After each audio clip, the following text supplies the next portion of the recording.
Hello. I guess you could call this a follow-up video for a video that I didn't realize didn't post all the way.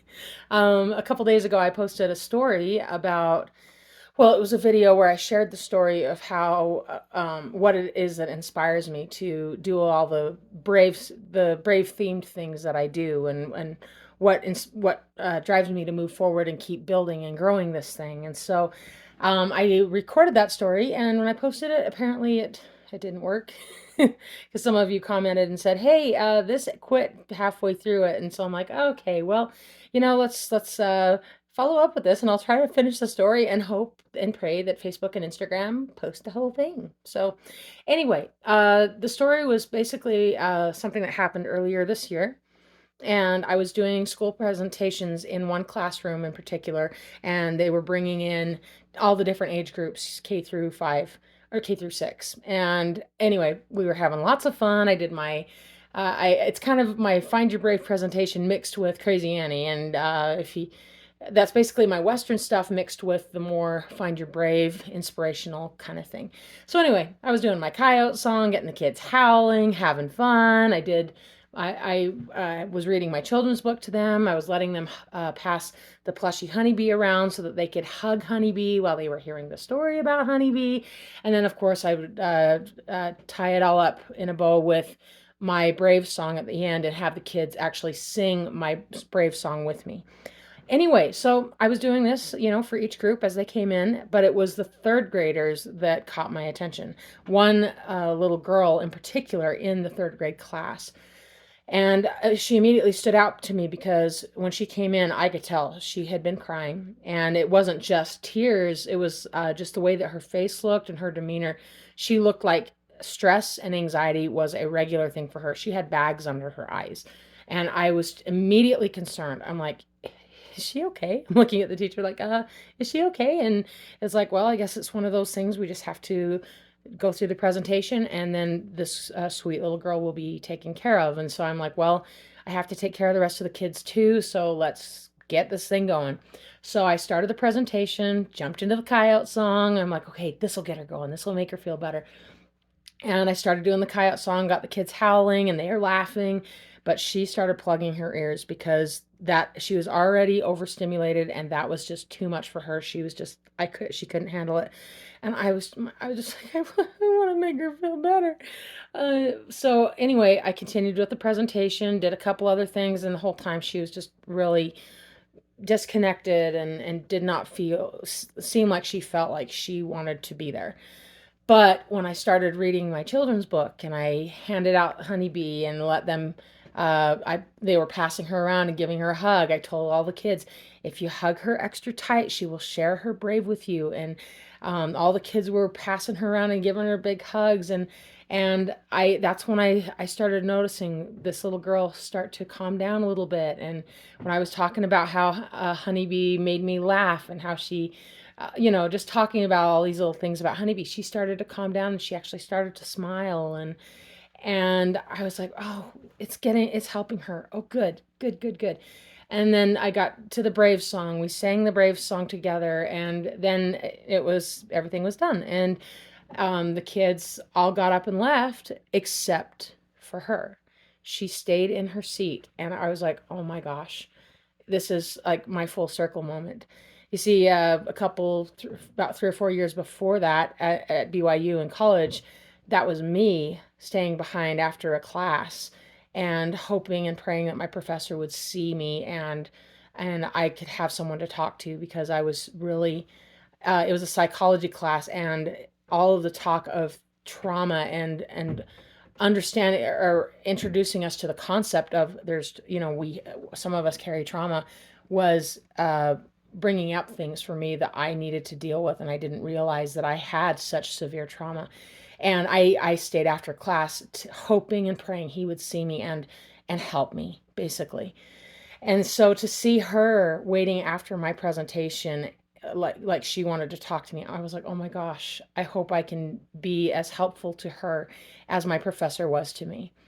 And so I walked up to her and I'm like, hey, did you have fun? Did you enjoy the presentation? Which is more or less what my professor said to me. And she nodded, and before I could ask her anything else or say anything else, she just said, "I wish my parents would get divorced. They fight and they argue about stupid stuff." And earlier in my presentation, when I was telling them about my fears and the source of those fears, I had mentioned how my parents had gotten divorced and how that created a lot of fear and anxiety in me, and what was going to be next for me. Where was I going to live? And was I only going to see one parent and not the other? And I ended up growing up with my grandparents, so I hardly got to see my parents, only 3 to 5 times out of the year. And so to have her resonate with that was just such a humbling thing, that my message and my story and what I had been through and how I overcame that had resonated with her. And so I just told her that I said, "I'm so sorry that you're going through that. It's so hard, isn't it? I wish we didn't have to go through that, but that's the way it is." And tried to give her some encouragement that it's going to be okay. And then I thought about Honeybee, and I said, "Hey, would you like to give Honeybee a hug? One more hug?" And she nodded, and she's like, "Yes, yes, I do." So I went and got the plushie Honeybee that I had just finished that morning, and I handed Honeybee to her, and she started hugging her, and I reminded her that if you give Honeybee a big extra hug, she will share her brave with you and help you out through this. And she hugged her tighter, and she just said, "You promise?" And it just broke my heart. I was like, "I want Honeybee to go home with you. She needs to be with you so you can continue to keep finding your brave and have her help you." But I knew the logistics of that. It just wasn't going to work because I didn't know whether it was okay for me to give gifts like that. And I knew that all the other kids who were in the classroom, it might make them feel bad. And I didn't want to create any problems with the kids that were already doing okay. And so, there's all these logistics. It's like wanting to do the right thing, but not wanting to create more problem by doing something you think is right. And so I was just so conflicted in that moment. But it was just seeing her in that moment, going from being so distraught and upset to starting to see some hope in her eyes, and starting to see that maybe she feels like she's going to be able to get through this because of something that I shared or something that I did. And to see her respond to Honeybee the way that she did, I was like, this is why I do what I do. And I want to create more hope and change in these kids the way that I did with this girl. And I hope that I created some hope and change in her. I don't know. You never know, whether you make an impact or not. But the thought that something that you're doing is making a difference brings me hope, at least.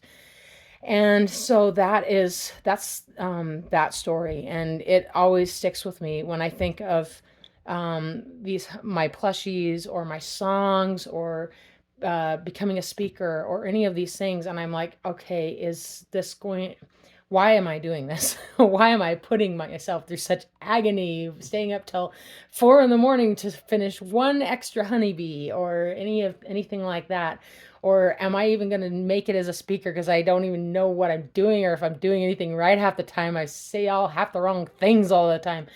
I stop and I think about that one little girl especially, and there are now others that have been added to that list, and I will share more of those stories as I go. But that's why I do what I do, is when I see the creations that I have put my heart and soul into, and the stories that go into those creations that at one point in my life caused me pain, to feel like those things are inspiring other people, especially kids who I used to be just like them, to feel like I'm making a little bit of an impact, a little bit of a difference, and giving these kids maybe a little bit more of a chance to overcome their challenges and feel like they can do it, and that they can have happiness in their lives, regardless of what kind of crap life throws at them.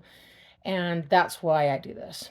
And at this point, I feel like I'm just kind of repeating myself and beating the dead horse. That's a really bad phrase. I don't like that one. But anyway, you get my drift. And so yeah, that's the rest of that story. And hopefully I can get this uploaded so it actually works. But anyway, I hope that that gives you an idea of why I do this, and why I make so many plushie cows.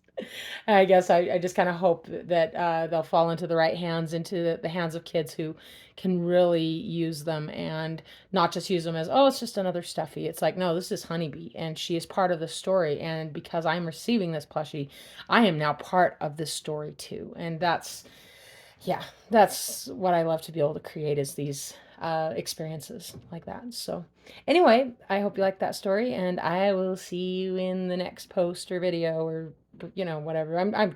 This social media thing is so foreign to me. Anyway, take care. I love you guys and I'll see you next time.